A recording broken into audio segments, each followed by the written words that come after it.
हर साल की तरह इस बार भी कार्तिक मास की चतुर्दशी के दिन नरक चतुर्दशी का पर्व पूरे देश में धूमधाम से मनाया जा रहा था। यह पर्व बुराई पर अच्छाई की जीत का प्रतीक है, जब भगवान कृष्ण ने नरकासुर का अंत करके संसार को उसके अत्याचारों से मुक्त कराया था। लोग इस दिन घरों में दीप जलाते हैं, विशेष पूजा करते हैं और अपने परिवारों के साथ खुशियां मनाते हैं। लेकिन इस बार कुछ अलग था। एक छोटे से गांव कृष्णपुर में इस पर्व के दिन कुछ अनहोनी घटने वाली थी, जिसके बारे में किसी को अंदाजा भी नहीं था। यह गांव शांत और सीधा सादा था, जहां के लोग सरल जीवन जीते थे और परंपराओं का पालन करते थे। पर इस बार की नरक चतुर्दशी ने इस गांव को डर और रहस्य के अंधकार में धकेल दिया। कृष्णपुर गांव का इतिहास बहुत पुराना था। गांव के बुजुर्ग अक्सर यह कहानी सुनाते थे कि कई साल पहले इस गांव के पास एक भयानक युद्ध हुआ था, जिसमें नरकासुर जैसे ही एक राक्षस का वध हुआ था। कहा जाता था कि उस युद्ध के बाद राक्षस का शरीर इसी गांव के पास कहीं दफन किया गया था। लोगों का मानना था कि उस राक्षस की आत्मा अब भी यहाँ भटक रही है और अगर उसकी आत्मा को शांति नहीं मिली तो वह किसी दिन फिर से अपना आतंक फैलाएगा। इस कहानी को सुनकर कई पीढ़ियां बीत गईं, लेकिन इस बार की नरक चतुर्दशी पर गांव में अजीब घटनाएं घटने लगी। रात होते ही गांव के चारों ओर अजीब सी आवाजें सुनाई देने लगी। लोगों ने महसूस किया कि उनके घरों के बाहर किसी की छाया मंडरा रही है। कई लोगों ने तो यह भी दावा किया कि उन्होंने एक विशाल काया को गांव के पास की पहाड़ियों में चलते हुए देखा है। नरक चतुर्दशी के दिन से पहले की रात गांव के एक किसान रामलाल को अपने खेत में कुछ अजीब महसूस हुआ। वह देर रात तक काम कर रहा था जब अचानक उसे अपने खेत के पास जमीन हिलती सी महसूस हुई। उसने सोचा कि यह सिर्फ उसकी थकान का असर हो सकता है, लेकिन तभी उसने एक धुंधली परछाई को खेत के किनारे चलते देखा। वह परछाई इतनी विशाल और भयानक थी कि रामलाल के रोंगटे खड़े हो गए। वह डरते डरते अपने घर की ओर भागा और गांव वालों को इसके बारे में बताया। गांव के बुजुर्गों ने रामलाल की बातों को गंभीरता से लिया। उन्होंने महसूस किया कि शायद यह वही राक्षस की आत्मा है जिसके बारे में गांव की कहानियों में बताया जाता था। गांव का माहौल तनावपूर्ण हो गया। लोग डर से कांपने लगे, क्योंकि उन्हें लगने लगा था कि इस नरक चतुर्दशी पर कुछ भयानक होने वाला है। गांव के पुजारी पंडित विष्णु इस पूरे मामले से बहुत परेशान थे। उन्होंने अपनी पुस्तकों में इस राक्षस के बारे में खोजने का निश्चय किया। पंडित विष्णु के पास एक पुरानी किताब थी जो उनके पूर्वजों ने उन्हें सौंपी थी। इस किताब में कई रहस्यमय कथाएं और तंत्र मंत्रों के बारे में जानकारी थी। पंडित विष्णु ने उस किताब को खोला और ध्यान से पढ़ना शुरू किया। किताब में लिखा था कि नरकासुर जैसा ही एक राक्षस, जिसका नाम कालासुर था, इसी गांव के पास मारा गया था। उसके शरीर को गांव के पास की पहाड़ियों में दफनाया गया था। किताब में यह भी लिखा था कि हर 100 साल बाद उसकी आत्मा जागृत होती है और अगर उसे समय रहते शांत नहीं किया गया तो वह पूरे गांव को नरक में तब्दील कर देगा। पंडित विष्णु ने यह जानकारी गांव वालों के साथ साझा की। उन्होंने गांव के प्रमुख लोगों को बुलाया और कहा कि उन्हें इस समस्या का हल ढूंढना होगा, वरना गांव का सर्वनाश निश्चित है। नरक चतुर्दशी की सुबह होते ही गांव में अजीब सी हलचल मच गई। पंडित विष्णु और गांव के प्रमुख लोगों ने मिलकर एक विशेष पूजा का आयोजन किया, जिससे कालासुर की आत्मा को शांत किया जा सके। लेकिन पूजा के दौरान ही कुछ ऐसा हुआ जिसकी किसी ने कल्पना भी नहीं की थी। पूजा के बीच में ही अचानक से तेज हवाएं चलने लगी। आसमान में काले बादल छा गए और बिजली की कड़कड़ाहट के साथ गांव में अंधकार छा गया। गांव के लोग डर के मारे अपने घरों में छुप गए। पंडित विष्णु ने महसूस किया कि यह कोई सामान्य घटना नहीं थी। उन्होंने गांव वालों को बताया कि कालासुर की आत्मा जाग चुकी है और अब उसे रोकना बहुत मुश्किल होगा। जैसे जैसे रात होती गई, कालासुर की आत्मा गांव में और अधिक सक्रिय होती गई। गांव के कई लोग गायब हो गए और जो लोग बचे थे वे बुरी तरह डर गए थे। गांव के चारों ओर अजीब सी चीखें सुनाई देने लगी। लोगों को लगने लगा कि कालासुर का अंत अब नहीं किया गया तो वह पूरे गांव को तबाह कर देगा। गांव के युवाओं ने मिलकर कालासुर से मुकाबला करने का निश्चय किया। उन्होंने पंडित विष्णु की सलाह पर तंत्र मंत्र का सहारा लिया और एक विशेष यज्ञ करने का निश्चय किया। लेकिन यह यज्ञ करना आसान नहीं था। उन्हें कालासुर की आत्मा को नियंत्रित करने के लिए पहले उस स्थान का पता लगाना था जहां उसका शरीर दफन किया गया था। गांव के प्रमुख युवा वीरेंद्र और उसके साथी उस पहाड़ी की ओर बढ़े जहां कालासुर का शरीर दफन होने की बात कही गई थी। पहाड़ी के पास पहुंचकर उन्होंने वहां एक प्राचीन गुफा देखी जो अब तक किसी ने नहीं देखी थी। गुफा के द्वार पर अजीब सी आकृतियां बनी हुई थी जो डरावनी और रहस्यमयी थी। वीरेंद्र और उसके साथी धीरे धीरे गुफा के अंदर प्रवेश करने लगे। गुफा के अंदर का माहौल अजीब था। हर तरफ अंधकार और ठंडक थी। चलते चलते वे एक बड़े हॉल में पहुंचे जहां एक विशाल शिला के नीचे कालासुर का शरीर दफन था।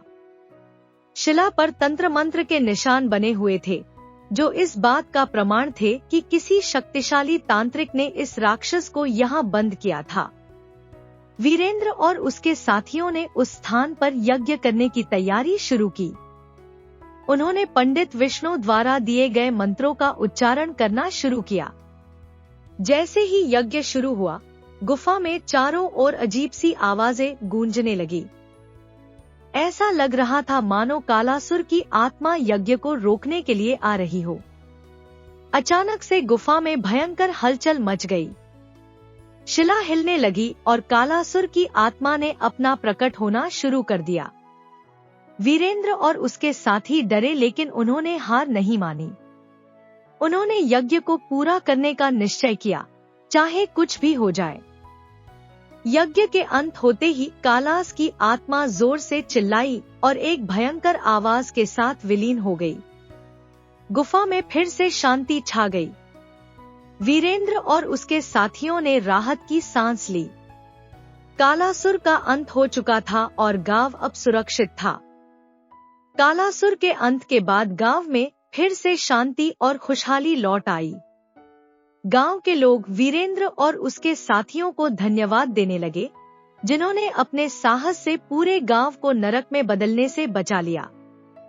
पंडित विष्णु ने इस घटना को इतिहास का हिस्सा बना दिया ताकि आने वाली पीढ़ियां इस कहानी से सबक ले सकें।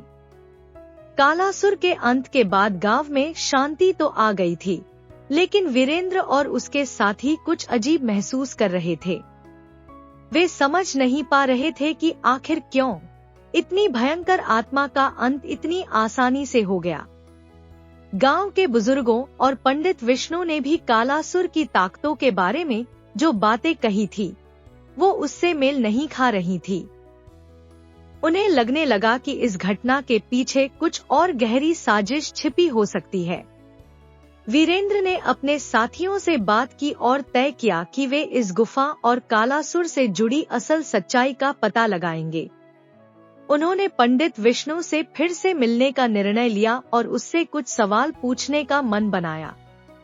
लेकिन पंडित विष्णु का इस विषय पर कोई विशेष रुचि न दिखाना भी वीरेंद्र को शक के घेरे में डाल रहा था।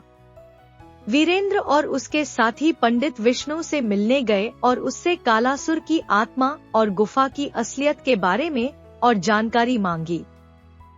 शुरुआत में पंडित विष्णु ने उन्हें टालने की कोशिश की, लेकिन जब वीरेंद्र ने अपने दृढ़ सवालों से उसे घेर लिया तो उसने असली सच्चाई बताने का निर्णय लिया। पंडित विष्णु ने बताया कि सैकड़ों साल पहले इस गांव के पास एक तांत्रिक था जो अंधकार की शक्तियों का उपयोग करके अपनी शक्ति को बढ़ाना चाहता था। उस तांत्रिक का नाम कालासुर था। कालासुर ने एक दिन नरकासुर की पूजा करके उसे प्रसन्न किया और उससे अमरत्व का वरदान मांगा। नरकासुर ने कालासुर को अमरत्व का वरदान तो दिया, लेकिन साथ ही यह शर्त भी लगाई कि वह केवल तभी जीवित रहेगा जब वह हर 100 साल में नरक चतुर्दशी के दिन एक मासूम की बलि देगा। कालासुर ने इस शर्त को मान लिया और उसके बाद हर 100 साल में नरक चतुर्दशी के दिन गांव के किसी मासूम की बलि देकर अपनी आत्मा को पुनः जागृत करता। पिछले 100 साल से यह चक्र चल रहा था, लेकिन इस बार गांव वालों ने इसे रोकने की कोशिश की थी।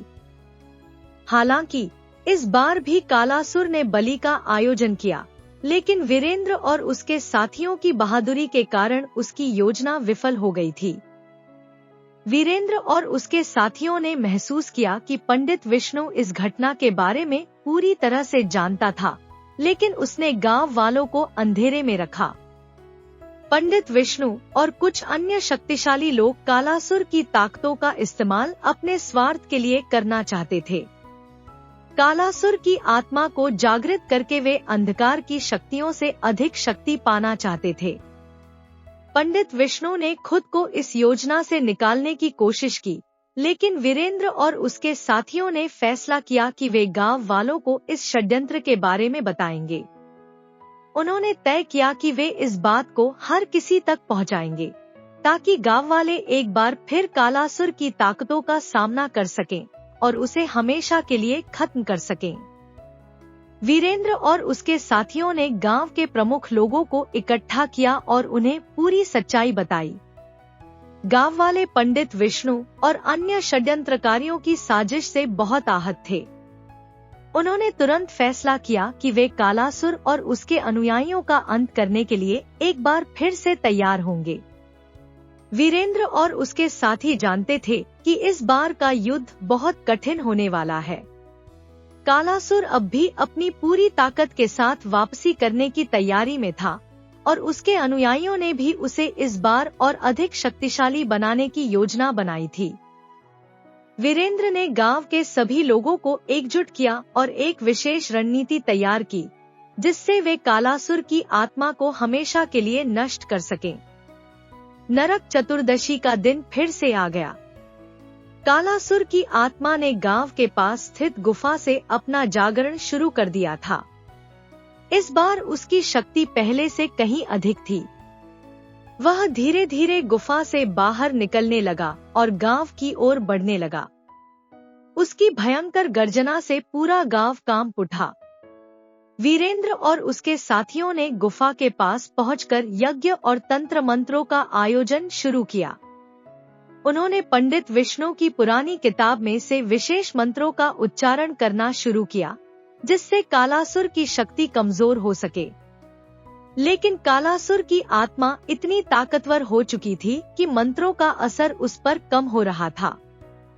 जब वीरेंद्र और उसके साथी मंत्रों का उच्चारण कर रहे थे, तब कालासुर की आत्मा ने गुफा के बाहर अपना प्रचंड रूप धारण कर लिया।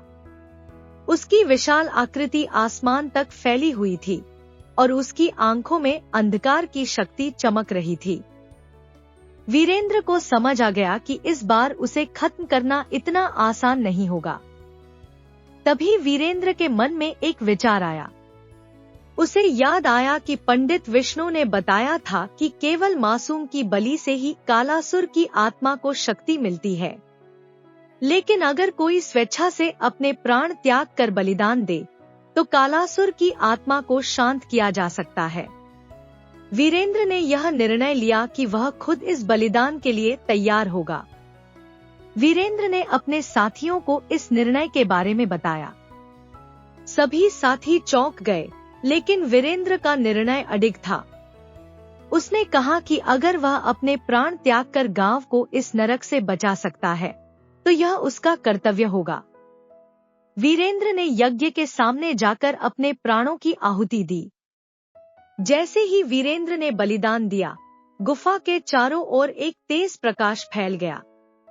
कालासुर की आत्मा अचानक से कमजोर पड़ने लगी और उसकी भयंकर गर्जना धीमी पड़ गई। उसकी आकृति धीरे धीरे मिटने लगी और अंततः वह पूरी तरह से विलीन हो गया। गांव में फिर से शांति और उजाला लौट आया। कालासुर का अंत हो चुका था और अब उसकी आत्मा कभी भी इस दुनिया में वापस नहीं आ सकेगी। वीरेंद्र के बलिदान के बाद गांव में एक नई सुबह की शुरुआत हुई। गांव वाले वीरेंद्र के इस साहसिक कदम से प्रेरित हुए और उसे हमेशा याद रखने का निर्णय किया।